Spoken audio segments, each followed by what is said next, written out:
하나님께서는 우리를 베냐민과 같이 하나님의 사랑을 입은 자, 하나님의 사랑을 받는 자로 불러주셨습니다. 이 얼마나 큰 축복인지 모릅니다. 그러니까 우리가 주님 앞에 부르심을 받은 것은 주님의 사랑을 받기 위해서입니다. 근데 이 베냐민이라는 이름이 원래 이제 베논이라는 그런 이름을 야곱이 바꾸어서 지어준 이름이죠. 베냐민이 어떻게 보면은 상당히 불행한 사람 중에 한 사람입니다. 왜냐하면은 베냐민은 태어나면서 엄마가 죽었기 때문이죠. 그러니까 한 번도 엄마 얼굴을 본 적이 없는 그러한 아이입니다. 거기에다가 자기 그러니까 이복 형들은 많았지만 어머니와 같은 자기 유일한 형제인 요셉은 애굽에 팔려서 가서 사실은 뭐 형들이 알지만 뭐 야곱이나 베냐민은 요셉이 살아 죽은 줄 알고 있었죠. 어떻게 보면은 정말 엄마 없이 자란 또 아무런 진짜 자기를 친동기처럼 여겨주는 그러한 형제 자매가 없이 자란 사람입니다. 그러나 그렇기 때문에 야곱은 베냐민을 누구보다 더 사랑해줬죠. 자기 아버지 베냐민의 아버지 야곱은 요셉을 사랑하는 만큼 요셉이 없어진 만큼 그 요셉의 목까지 또 자기 죽은 사랑하는 아내 라헬의 목까지 합쳐서 베냐민을 지극히 사랑하고 아껴 주었습니다. 그래서 원래 이제 베냐민이 태어날 때 그 라헬이 그 엄마가 죽으면서 내가 정말 이 아들 때문에 죽게 되었으니 정말 이 아들은 베논이다, 슬픔의 아들이다, 뭐 이렇게 부르고 죽었단 말이죠. 이제 야곱이 그 이름을 베냐민이라는 이름으로 바꿔줬는데 베논이라는 것은 말 그대로 슬픔의 아들, 환란의 아들, 고통의 아들, 엄마를 죽게 만드는 그런 아들. 또 그렇기 때문에 엄마가 없어서 정말 고아처럼 정말 불쌍한 그러한 아들입니다. 근데 야곱은 베냐민의 아들이다. 베냐민은 오른손의 아들이에요. 이게 정반대의 의미예요. 그래서 바로 능력의 아들, 그 오른손의 아들이라는 말이죠. 그 오른손은 능력을 상징합니다. 능력과 힘을 상징합니다. 그렇게 이제 야곱은 그 이름을 바꾸어 줬죠. 하나님께서도 우리를 그렇게 바꾸어 주시기 위해서 베노니와 같은 우리를 베냐민으로 바꾸어 주시기 위해서 주님의 사랑의 품으로 불러 주셨습니다. 우리의 인생이 사실은 뭐 꼭 우리 엄마가 죽어서 엄마 없이 자라서 그런 것뿐만 아니라 사실 인생이 뭐 세월이 지나면은 결국 우리가 엄마 품에서처럼 그렇게 살 수가 없잖아요. 그렇기 때문에 사실은 우리가 이 땅에서 살아가는 것은 엄마 품에서 사는 삶이 아닙니다. 그렇기 때문에 고난과 환난과 정말 많은 고통 가운데 살아갈 수밖에 없는 그러한 것이 우리의 삶입니다. 그래서 우리의 인생은 뭐 불교에서도 고해라고 이야기하는 것처럼 고난의 바다라고 이야기하는 것처럼 우리는 정말 그런 베노니처럼 살아갈 수밖에 없습니다. 그러나 하나님께서는 우리에게 능력을 주셔서 이제는 하나님의 오른손과 같은 그러한 능력으로 우리를 인도해 주시고 우리를 세워 주시고 또 우리가 세상에서 받지 못한 만큼 마치 베냐민이 엄마도 없고 형도 없고 잃어버렸지만 그러나 야곱이 그 목까지 다 해서 그만큼 더 사랑한 것처럼 주님께서는 우리가 이 땅에서 환난과 고난을 당하는 만큼 더 우리를 사랑해 주시고 그것보다 더 사랑해 주셔서 우리를 위로하시고 치유해 주시고 오늘 예배 부름처럼 우리를 그 품에 안으시고 우리를 그렇게 인도해 주시기를 원하십니다. 이런 축복을 우리가 받기 위해서 예수님을 믿고 신앙생활하는 것입니다. 그렇다면 우리가 실제로 어떻게 이런 축복을 받아 누릴 수가 있느냐? 우리의 신앙생활은 계속 그것을 배워가는 것이죠. 여러분 그래서 신앙생활하면서 내 신앙이 계속 성장해 가야 됩니다. 말 그대로 배워 가야 돼요. 그래서 어떻게 그 하나님의 사랑을 내가 실제로 받아 누리고 내 삶에 그것을 효력이 발생할 수 있도록 그렇게 내가 잘 이용할 수 있느냐, 그 좋은 의미에서 잘 활용할 수 있느냐, 우리가 그것을 배워가는 것이 바로 신앙생활입니다. 그래서 우리가 인생을 돌이켜보면은 우리의 삶이란 게 다 마찬가지. 어렸을 때부터 계속 사실은 어느 정도 나이가 될 때까지 뭐 길면은 뭐 30살, 30대까지 계속 배워요. 예. 인생에 어떻게 보면은 뭐 인생을 길게 잡아도 대략 인생의 3분의 1 정도는 우리가 배우면서 살아갑니다. 배우는 데 집중을 한다 이 말이죠. 왜냐하면 그래야지 우리가 인생을 제대로 살아갈 수 있기 때문이죠. 신앙생활도 마찬가지입니다. 그래서 우리가 예수님의 멍에, 즉 예수님을 믿는 법을 배워가야 돼요. 그러나 우리가 이것을 제대로 배우지 못하면 주님께서 주시는 은혜가 아무리 크고 놀라워도 우리가 그것을 제대로 누리지 못하고 살아가게 됩니다. 그래서 오늘 말씀을 통해서 하나님께서는 우리가 어떻게 주님의 그 은혜를 받아 누리면서, 그래서 어떻게 주님의 은혜를 통해서 우리가 베노니와 같은 사람에서 베냐민으로 그렇게 바뀔 수 있는지 그 복음의 비밀을 가르쳐 주시기를 원하십니다. 우리가 그래서 이 은혜를 받기 위해서 첫 번째로 우리가 무엇을 믿어야 되냐 하면은 신앙생활은 쉽고 가벼운 것이다 라고 믿어야 됩니다. 신앙생활을 할 때 제일 첫 번째 부딪히는 장애물이 이거죠. 신앙생활은 어렵고 무거운 짐이다. 이렇게 자꾸 생각하게 돼요. 그래서 이제 처음 신앙생활 할 때 어렵죠. 근데 원래 처음 하는 건 다 어렵습니다. 근데 왜 어렵습니까? 왜냐하면 배운다는 것은 내가 거기에 다 맞춰야 되는 거예요. 내 마음대로 하는 게 아니라 내가 배우는 것에 내 자신을 맞추고 적응하고 훈련을 해서 내가 그것에 따르는 법을 배우는 것이 바로 교육이죠. 그렇기 때문에 이게 어려워요. 내 마음대로 하다가 거기에 맞추려고 하니까 어떻게 해요? 내가 보기에 답답해요. 그리고 부담이 돼요. 내 마음대로 하지 못하니까 너무 고통스럽단 말이죠.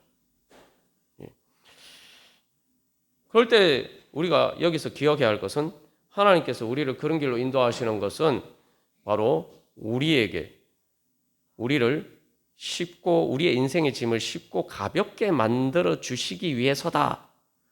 이 믿음과 소망을 가지고 우리의 신앙생활을 해야 된다는 거죠. 지난주에 우리가 나눈 것처럼 지게 지는 법을 배우면은 지게 지는 거 사실은 그 쉽지 않습니다. 근데 5kg의 지게를 지면은 50kg 이상 되는 짐을 수월하게 질 수가 있다 이 말이죠. 이게 모든 교육의 과정이 다 그렇죠. 예. 배우는 과정이 다 어렵습니다만 그것을 잘 배우면은 엄청난 사실은 유익을 주죠. 그게 우리의 배움의 과정입니다.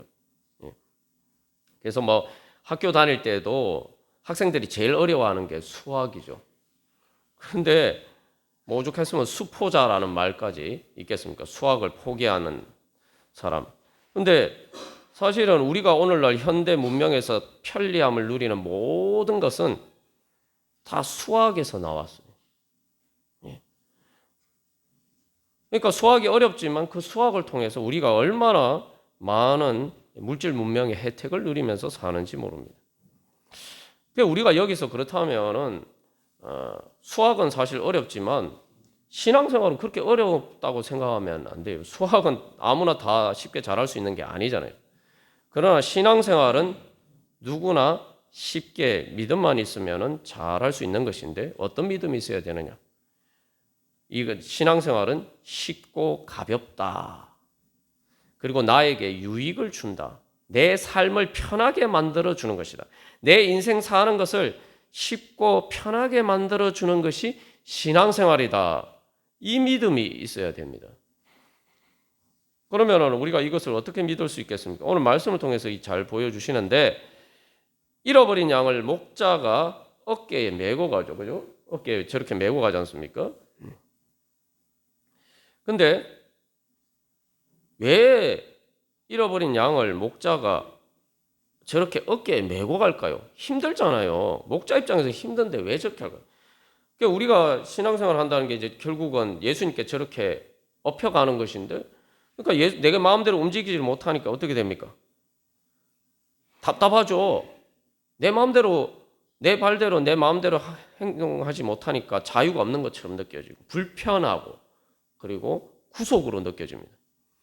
근데 목자가 저렇게 양을 어깨에 메고 가는 이유가 있습니다. 첫 번째로는 잃어버린 양이기 때문이에요. 양은 길을 몰라요. 근데 문제는 왜 양이 길을 잃어버렸겠습니까? 다른 양들은 목자 음성을 듣고 잘 따라가는데 자기 혼자 자기 마음대로 아니면 다른 데 뭐 한눈이 팔려가지고 목자를 안 따라갔기 때문에. 잃어버린 양이 된 이유는 한마디로 하면 자기 마음대로 갔기 때문이에요. 길도 모르면서 자기 마음대로 갔기 때문이에요. 이게 뭐 되게 이렇게 신앙생활과 관련된 문제인 것처럼 보이지만 우리가 교육의 과정에서 다 마찬가지입니다. 어린아이 자기 마음대로 하게 내버려 두면은 큰일 납니다.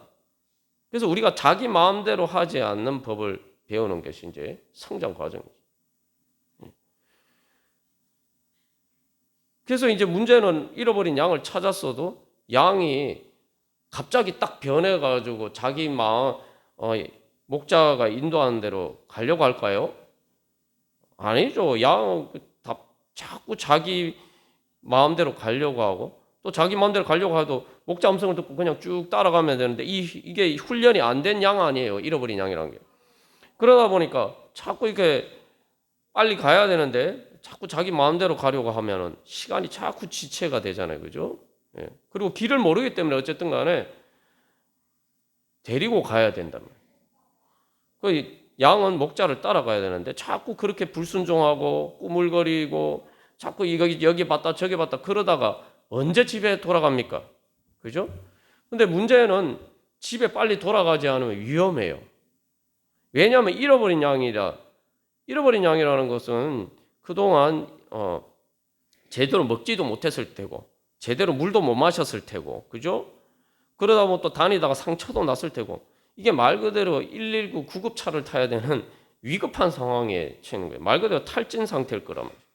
그런 상태에서 빨리 우리가 뭐 그런 상태에서 빨리 119 구급차를 타고 병원 응급실에 가야 빨리 치료를 받아야 되죠. 근데 빨리 가지 않고 자꾸 거기 탈진 상태에 있는데 자꾸 거기서 주저하고 머뭇거리고 그렇게 있다 보면은 어떻게 되겠어요? 큰일 납니다. 빨리 위험 지역을 빠져나가야 돼요. 그래서 목자는 양을 어깨에 메고 가는 겁니다. 양을 끌고 가려면은 양이 언제 가겠어요? 예? 원래 목자를 잘 따라가는 순종하는 양이 아니었는데. 뭐 천천히 갈 수도 있겠죠. 근데 천천히 가다 보면 그 양이 죽을 수도 있어요. 길을 가다가 죽을 수도 있어요.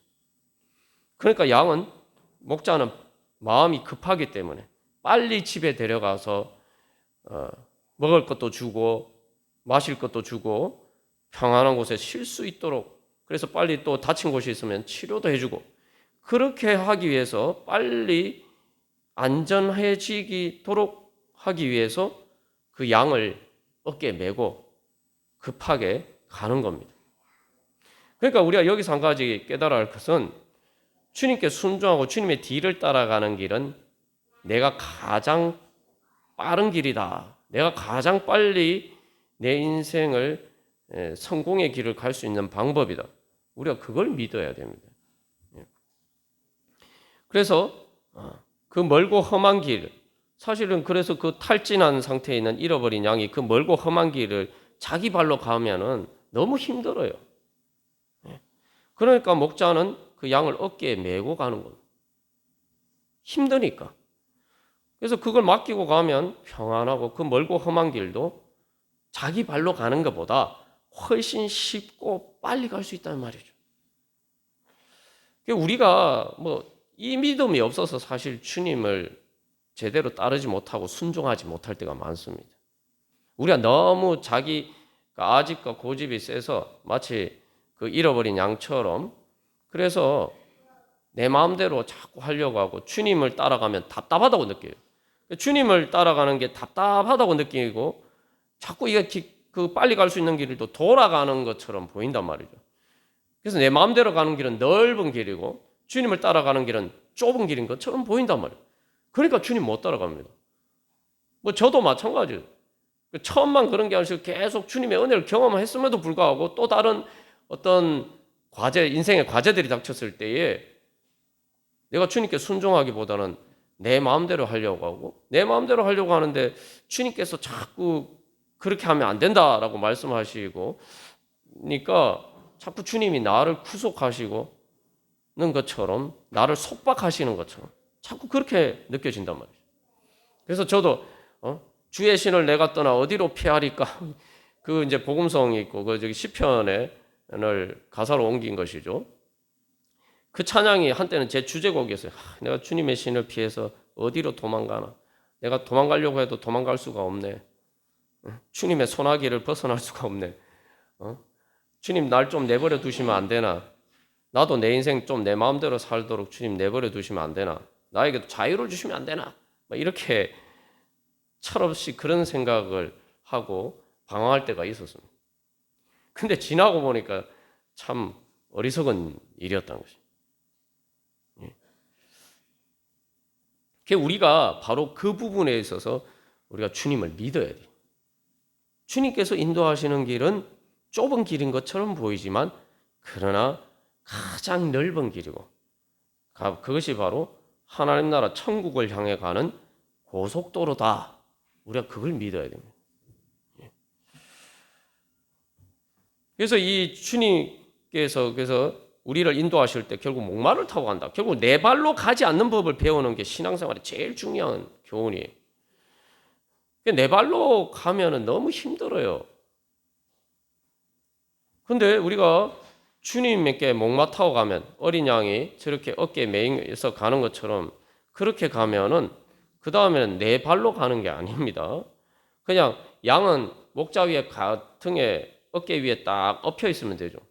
그러면은 마치 자가용을 탄 것처럼 목자가 그죠? 자가용처럼 뭐 요즘 자율주행차인데 자율주행차처럼 이렇게 인도를 합니다.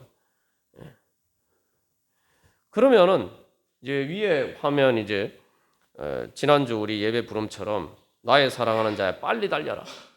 향기로운 산 위에 노루하고도 같고 어린 사슴과도 같처럼 그렇게 빨리 달려라. 이렇게 얘기하는데 우리의 인생길이 이제 예수님을 목마를 타고 가면은 저 이제 위에 화면에 나온 게 한글 성경에 노루라고 번역되어 있습니다. 원래 이제 영양입니다. 영양. 노루나 사슴하고는 다른 종인데 그 뿔이 있는 그 종류죠. 그 영양인데 그 영양이 저 빨리 달리는 모습이죠. 그래서 저 화면이 흐릿해서 잘 안 보이지만 그 보면은 저게 워낙 빨리 달리기 때문에 뒤에 배경이 막 흐릿하게 보여요. 엄청난 속도로 빨리 달려. 우리가 주님의 목마를 타고 나가면 우리의 인생길을 저렇게 달려갈 수 있다. 험한 산과 같은 곳도 향기로운 산처럼 노루와 어린 사슴처럼 또 저 영양처럼 가볍게 사뿐사뿐 그렇게 달려갈 수가 있단 말이죠. 그래서 우리의 인생길이 이제 더 이상 험한 길이 아니라 향기로운 산이 될 수가 있는 것입니다. 저도 여러 그 대모산에서 운동하다 보니까 이 노른지 뭐 노루 비슷한 종류가 갑자기 눈앞을 지나갔는데 얼마나 빨리 가는지 분명히 앞에 지나갔는데 안 보여요. 순식간에 사라졌어요. 산인데 야, 어떻게 이런 산을 이렇게 빨리 저렇게 달릴 수가 있느냐 깜짝 놀란 적이 있었는데 진짜 순식간에 사라져서 안 보였단 말이에요. 우리의 인생길 험한 산길을 그렇게 가볍게 달릴 수가 있는 거예요. 주님께서 우리에게 그런 능력을 주시기 위해서 주님의 목마를 타라고 우리를 부르시는 겁니다. 그래서 보면은 우리가 신앙의 길을 따라서 주님의 멍에를 배우고, 그러니까 주님께 순종하는 법을 배우고, 주님의 뒤를 따라가는 법을 배우는 것이 답답하고 좁은 길처럼 보이지만, 그러나 그것은 지름길입니다. 여러분, 제가 그게 좁고 험한 길이 아니라 고속도로다, 천국을 가는 고속도로다, 하나님 나라를 이루어가는 고속도로다 말씀드렸는데 실제로 우리가 보지 않습니까? 요즘은 웬만한 곳은 다 기술이 발달해서 다 이렇게 터널을 뚫지 않습니까? 터널을 어떤 곳에 뚫습니까? 고속도로 같은 길을 닦을 때에 터널을 뚫어요. 저희 이제 시골 고향에 가는데 그런 곳이 많은데 예전에는 막 그냥 이렇게 산을 굽이굽이 돌아서 넘어가니까 30분 이상 걸렸는데 터널 닦으니까 5분 만에 통과해요. 때로 우리가 그래서 주님의 뒤를 따라갈 때 보면은 답답하고 내가 뭔가 이렇게 파악이 돼야 되는데 터널 속에 껌껌하니까 주위 풍광도 안 보이고 아무것도 안 보여요. 그냥 터널 속에서는 그 터널의 길만 따라가야 돼요. 그게 우리가 왜 이제 주님을 따라가는 것이 어렵냐 하면은 내 마음대로 하는 건 뭐 내가 방황을 하든 어떻게 내 눈에 보이는 대로 내가 막 가는데 내 마음대로 즉 내 눈에 보이는 대로 가지 않으니까 답답한 거죠. 뭔가 파악이 안 된단 말이죠. 그래서 터널 속을 가는 것과 같아요. 말 그대로 주님만 보고 따라가야 돼요. 근데 그 주님만 보고 따라가는데 그 길이 바로 터널과 같은 것이에요. 터널처럼 답답하다고 생각하지만 사실은 뭐 험한 산이 있는 산악 지역을 정말 위험하고 사실 저도 이렇게 뭐 많이 다녀봤습니다만 그 꼬불꼬불 이렇게 올라가는 게 옆에 낭 떨어지고 진짜 위험합니다. 사고도 많이 나고 거기서 떨어지면은 큰 사고가 나요. 그런 길을 안전하게 빠르게 그렇게 통과할 수 있도록 만들어주는 게 터널이에요. 우리가 주님께서 인도하시는 길이 바로 그렇다 이 말이죠. 내가 다 파악이 안 돼요. 그러나 주님은 다 보고 계시니까 내가 길 잃어버린 양이기 때문에 나는 내 길을 몰라요. 어떻게 가야 되는지 몰라요. 주님께서 길을 아시니까 주님의 뒤를 따라가면은 바로 우리가 그렇게 빨리 그 길을 지나갈 수가 있습니다. 근데 우리가 그 길을 빨리 지나가지 못하는 이유는 자꾸 불순종하기 때문이에요. 주님의 뒤만 보고 오늘 우리가 찬양한 점 주님의 발자취만 보고 따라가면은 금방 통과하는데 불순종하니까 이게 길이 자꾸 멀어진다 이 말이죠. 그러니까 이스라엘 백성들이 그냥 주님을 믿고 순종하고 나아갔으면은 사실은 1, 2년 만에 가나안 땅에 들어가는 거예요. 근데 주님을 믿지 못하니까 자기들 마음대로 길을 가니까 어떻게 해요? 광야에서 40년을 뺑뺑뺑뺑 돌잖아요. 그게 우리가 그렇습니다. 저도 이렇게 뭐 신앙 순종하지 못하고 방황했던 그런 경험들이 뭐 한 번만 있는 게 아니에요. 사실은 뭐 여러분도 어떠냐면 저는 한 번만 있는 게 여러 번 있어요. 근데 돌이켜 보면은 참 그렇게 안전한 길, 빠른 길, 좋은 길, 편한 길 놔두고 왜 내가 그렇게 뺑뺑뺑 광야를 그것도 가나안 땅도 아니고 좋은 길도 아니고 광야를 40년 도는 것처럼 그렇게 내가 인생을 살았나 그런 후회할 때가 많습니다. 우리가 바로 그래서 그 믿음이 있어야 돼요. 주님께서 우리를 인도하시는 길은 고속도로의 터널과 같은 길이다. 내가 답답할 때마다 그것을 믿어야 돼요. 그래야 우리가 주님의 뒤를 따라갈 수가 있어요. 그게 바로 주님의 멍에를 메고 주님께 배우는 것입니다. 우리가 지난번에 이 보부상에 대해서 봤죠. 저도 그 사진을 보고 놀랐는데 어떻게 지게에다가 사람이 어떻게 저렇게 많은 짐을 질 수가 있냐 이렇게 생각하는데 우리가 예수님의 멍에를 메는 건 그런 거예요. 우리의 인생의 무거운 짐은 내가 예수님을 믿든지 믿지 않든지 무조건 지고 가야 돼요. 그죠? 근데 지게 지는 법을 배우면 그렇게 보부상처럼 지게를 잘 질 수 있으면 어떻게 됩니까?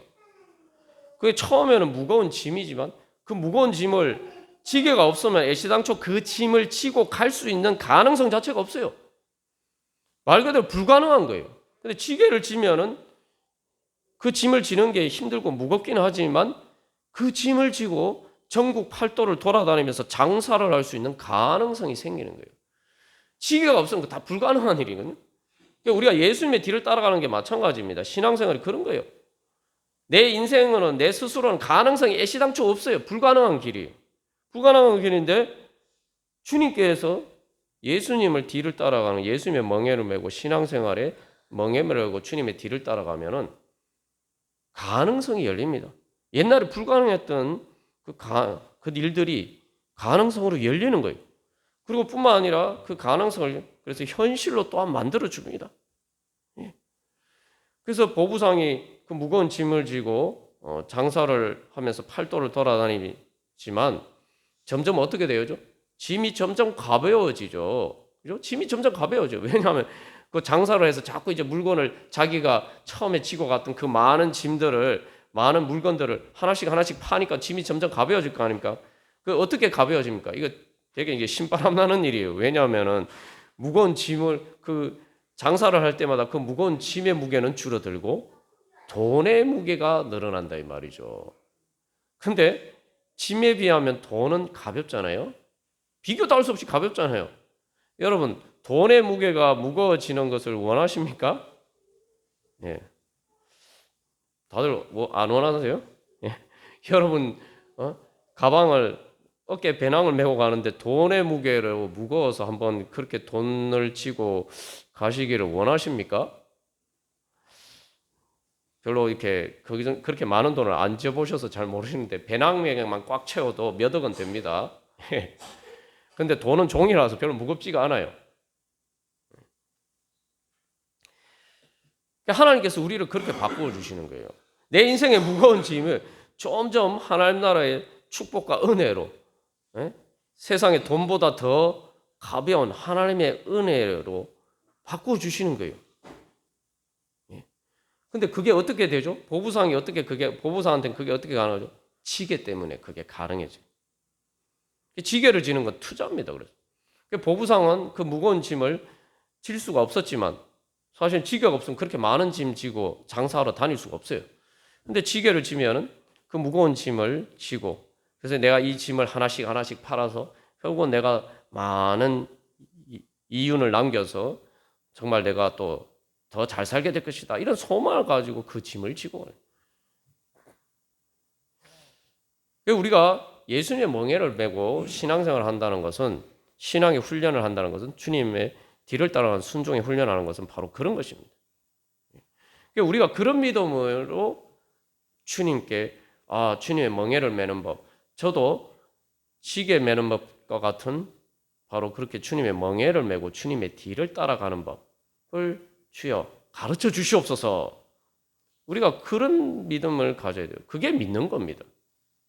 그게 믿음의 첫 번째 단계고 첫 번째 단계일 뿐만 아니라 또 믿음의 시작과 끝을 동안 전체적으로 그 믿음의 뭘 결정하는 믿음의 본질이죠.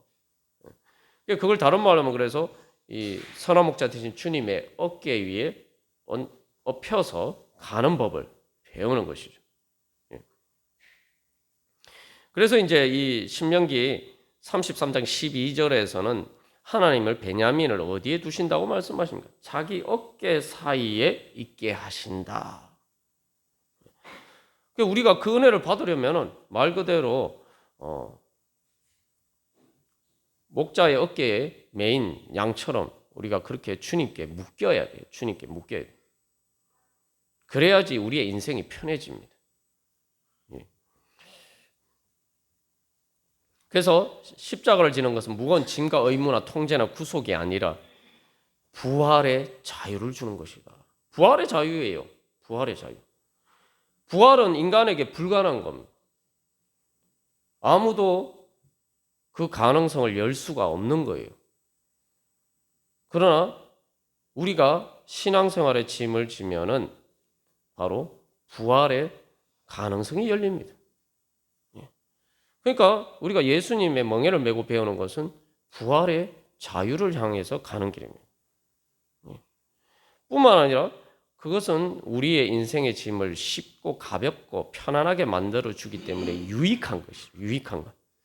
유익한 것을 다른 말로 하면 사랑입니다. 사랑은 말입니다. 사랑은 상대방의 유익을 내 기쁨으로 삼는 게 사랑이에요. 기본적으로 사랑은 내가 사랑한다는 건, 누구를 사랑한다는 건 상대방에게 정말 상대방에게 이익을 주고자 하는 그런 마음이 있어야 돼요. 그리고 그 상대방에게 이익이 되는 것이 내 이익이다. 그게 내 기쁨이다. 이렇게 되면 그게 사랑하는 거죠. 그러니까 예수님께서 우리의 짐을 싣고 가볍고 편안하게 만들어 주신다. 그건 뭐죠? 나를 유익하게 해주시는 거예요. 그러니까 그건 뭡니까? 주님이 날 사랑하시는 거예요. 주님의 사랑을 받는 겁니다. 그래서 어깨 사이라는 게 뭐냐? 어깨 사이가 뭐 여러 가지 의미가 있지만 우리가 생각해 볼 때 왜 하필 어깨 사이에 있게 하시리라 요다 이렇게 얘기했을까요? 뭐 예를 들면 어깨 사이에 있는 게 뭡니까? 우리가 생각해 보면 아주 쉽게 생각하면 어깨 사이에 있으려면 애가 부모의 어깨 사이에 있으려면 엄마 아빠의 어깨 사이에 있으려면 어떨 때 어깨 사이에 있게 되죠? 자, 어깨라는 건 이제 팔로 이렇게 했을 때, 자, 안겼을 때, 또 엎혔을 때, 목 맡았을 때, 다 이게 어깨 사이에 있는 거 아니에요? 그래서 뭐 그러면 안기고, 엎히고, 목 맡하고, 뭐 이렇게 표현할 수도 있는데, 왜 어깨 사이라고 표현했을까요? 어깨 사이란 그 모든 것을 다 포함하면서 가장 중요한 것은 어깨 사이에 있다는 것은 가슴에 있다는 거예요. 사랑의 품 안에 있다는 거예요. 하나님께서는 베냐민을 자기 어깨 사이에 있게 하신다. 자기 사랑의 품 안에 있게 하신다. 그래서 오늘 예배 부름 이사야 40장 12절 말씀에서도 어린 양을 그 팔로 모아서 품에 안으시며. 그러니까 우리가 이 목자의 어깨에 매어가는 것처럼 그렇게 될 때 우리가 고백해야 될 것은, 우리가 깨달아 알아야 될 것은, 내가 주님의 어깨 사이에 있고 주님의 사랑의 품, 나를 자유하게 하시는 그 주님의 사랑의 품 안에 내가 있는 것이다. 이 믿음이 있어야 됩니다. 그것은 내가 진정으로 내가 육신의 눈에 보이면 답답해 보이고 정말 내 자유가 박탈된 것처럼 보이면, 영적인 관점에서 보면은 내가 진정한 자유를 얻고 부활의 자유를 얻고 하나님의 사랑의 품 안에 있고, 그게 진짜 나에게 유익하고 내 인생을 쉽고 편안하고 이게 만들어주는 정말 그런 은혜다. 우리가 그런 믿음이 있어야 되는, 우리가 주님의 뒤를 따라갈 수 있죠. 자, 그 다음 화면 한번 넘겨주시죠. 자, 그래서 이 목자가 위에 엎혀가는 게 바로 저런 것이다. 내가 예수님의 등에 엎혀 있고 예수님 품에 안기고 그리고 예수님의 목마 타고 가는 것이다. 그런 믿음이 있으면은 우리가 그것을 부담스러워하는 것이 아니라 내가 먼저 스스로 자원하는 마음으로, 주님, 제가 그렇게 주님과 함께 하기를 원합니다.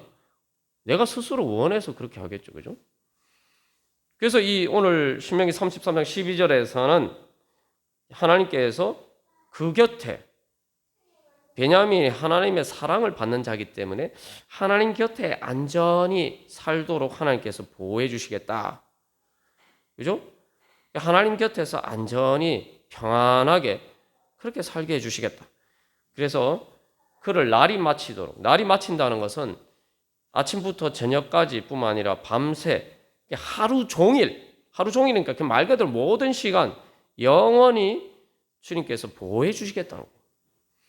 이제 이런 보호에 대해서 이사야 4장 5절 6절에 이게 어떤 것인지 잘 묘사를 하고 있어요. 그래서 여기 이제 보호하신다, 날이 마치도록 보호하신다, 이 말이 명사로 쓰일 때는 차일이에요. 차일, 천막, 그죠? 뜨거운 햇볕을 가려주는 천막을 의미하는 의미로 사요. 우리가 이제 뭐 야외 행사할 때 보통 천막, 차일을 많이 치죠. 그런 역할. 말 그대로 또 초막도 같이 등장하는데, 말 그대로 우리를 이렇게 아늑한 집처럼 우리를 보호해주는 공간을 이야기합니다. 주님께서 우리를 그렇게 보호해 주시겠다는 거예요. 그래서 이사야 4장 5절 6절에서는 여호와께서 거하시는 온 시온산과 모든 지폐 위에 낮이면 구름과 연기, 밤이면 화염의 빛을 만드시고 그 모든 영광 위에 덮개를 두시며, 여기 보호하다는 동사는 이 덮개라는 말의 명사의 동사형이에요.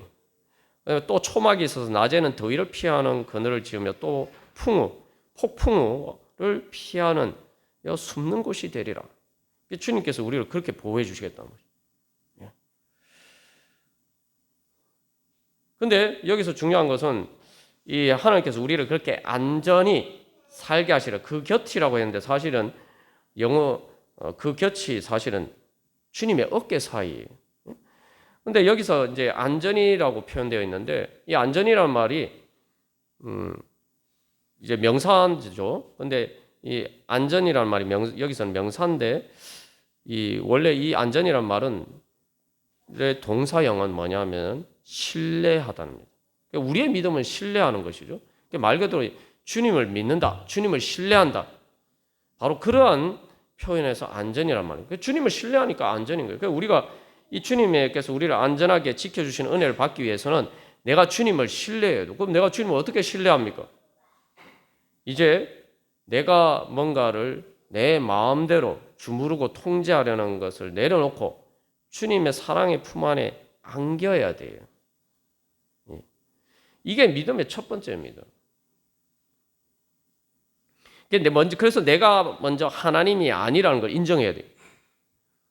우리가 선악과 아담과 하와 보고 도대체 왜 선악과를 따먹어서 우리가 이렇게 고생하게 만드느냐 이렇게 얘기하는데 우리가 여러 번 나눴죠. 우리는 선악과에 중독돼서 아담과 한 번처럼 한 번 따먹는 게 아니야. 우리는 매일매일 따먹고 있어요. 매일매일 선악과를 어떻게 따먹냐. 내가 하나님도 아니면서 내 미래를 내가 다 보고 파악하고 그래서 내가 통제할 수 있는 것처럼 그렇게 우리가 살아간다 이 말이죠. 여러분의 미래를 우리가 파악할 수가 있습니까? 그래서 이게 파악이라는 말이 무슨 말이에요? 파악이라는 게 이게 내 손으로 말 그대로 붙잡는 거예요. 내 손으로 붙잡듯이 내 미래를 내가 파악한다고 우리가 생각하고 착각하고 살아가요. 지구상에 한 사람도 아무리 머리가 똑똑하고 뭐 미래를 예측한다고 하지만 한 사람도 1분 1초 앞에 어떻게 될지 아무도 예측할 수가 없어요. 아무도 볼 수가 없어요. 아무도 파악할 수가 없어요. 예. 그런데 내가 마치 모든 미래를 내가 파악하고 그래서 내 생각에 따라서 내 미래를 통제해 보려고 한다 이 말이죠. 그게 선악과입니다. 그게 하나님하고 관계에서 뿐만 아니라 사람들하고 관계도 마찬가지예요. 여러분 그런 사람하고 같이 살면 인생이 피곤합니다. 계속 다른 사람을 통제하려고 해요. 괴롭히고. 그래서 그런 사람이 주로 하는 표현이 있어요. 넌 날 사랑하면 내가 시키는 대로 해야지. 사랑은 말입니다. 내가 유익한 대로 상대방이 나한테 해주는 게 사랑이에요. 그게 사랑받는 겁니다. 상대방이 내 시키는 대로 하는 게 내가 그 사람한테 사랑받는 거 아닙니다. 이 착각하는 사람들 중에 기본적으로 이 선악과에 중독이 된 사람들은 사랑을 그런 식으로 오해를 해요. 상대방이 내 유익을 위해 주면 그게 날 사랑하는 거예요. 내가 사랑받는 겁니다. 내 마음대로 상대방이 나한테 해줘야 된다. 그래서 내가 상대방을 통제하는 대로 상대방이 내 시키는 대로 해야 된다. 그거 상대방이 나 사랑하는 거 아닙니다. 여러분 부모가 자식 사랑할 때 그렇게 합니까? 부모가 자식을 사랑할 때 그렇게 해요? 아니잖아요. 부모가 자식이 통제하는 대로 자식이 하고 싶은 대로 부모가 해주면은 그게 부모입니까? 그건 자식을 학대하는 거예요. 아동학대입니다 그거. 그죠? 애가 양치질 하기 싫다고 양치질도 안 해주고 씻기 싫다고 씻겨주지도 않고 그게 자식 사랑하는 겁니까? 그건 자식을 망치는 거예요. 그건 아동학대예요. 그러니까 우리가 종종 하나님하고도 관계도 마찬가지고 사람하고도 관계도 마찬가지고 자꾸 사랑을 내가 원하는 대로 해주는 것을 상대방이 날 사랑해 주는 거다 이렇게 착각해요. 그게 선악과입니다.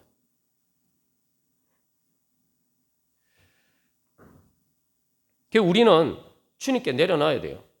내가 원하는 대로 주님이 해주시면 우리는 죽습니다. 애가 원하는 대로 부모가 해주면은 애는 하루 이틀도 못 살고 죽어요. 어린애가 막 뜨거운데 손 못 댔다고 아빠 미워 막 이런 걸 이러는데 아니 그럼 마음대로 그러면 아빠 미워하니까 아빠 미워하지 마 하면서 내가 난 널 사랑해 하면서 너 뜨거운 거 이거 마음대로 너 손대고 싶은 대로 손대 이렇게 이야기하면은 그게 아빠입니까 그게?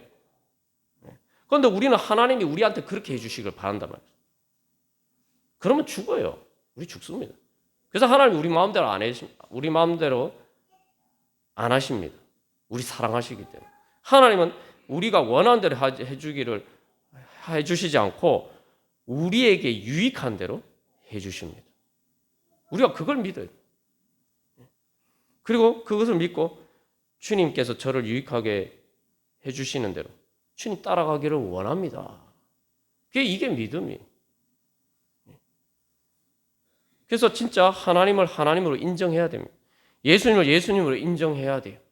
예수님은 전지전능하신 하나님이시니까, 나보다 지혜로우시고 나보다 능력이 있으시니까, 나보다 더 잘하시니까, 내가 파악하지 못하는 미래도 다 주님께서 파악하시니까 주님께서 제일 좋은 길로 나를 인도해 주시겠지. 그러면 나는 주님을 따라가야지. 이게 믿음. 그래서 우리가 오늘도 이제 주님 앞에 이 시간 고백합니다. 주님, 저는 길 잃어가는 양입니다. 하루 앞도 모르는 내가 미래를 파악할 수 없는데 제가 그런 하나님과 같은 존재가 아닙니다. 저는 그렇기 때문에 주님 어깨 사이에 있기를 원합니다.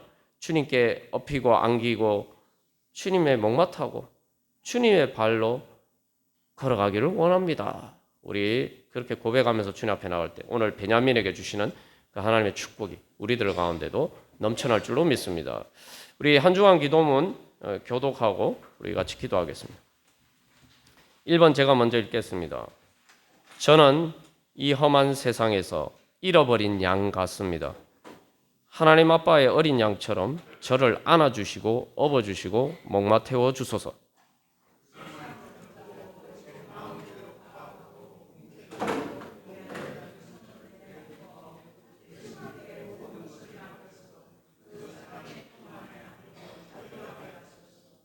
주의 사랑의 줄에 매여 예수님을 사랑하면서 제 손으로 꼭 붙잡고 팔로 목을 안고 등에 업혀 주의 발로 걸어가게 하소서. 주님의 어깨 위에서 비전과 길을 보게 하시고 우리 발이 주님의 발이 되어 죄와 사망의 권세를 짓밟아 이기게 하소서. 아멘. 우리 시간 다시 한번 고백합니다. 주님 믿습니다. 주님 선한 목자 되신 주님의 어깨 사이에 거하기를 원합니다. 주님 인도하여 주시옵소서. 우리 함께 기도하겠습니다.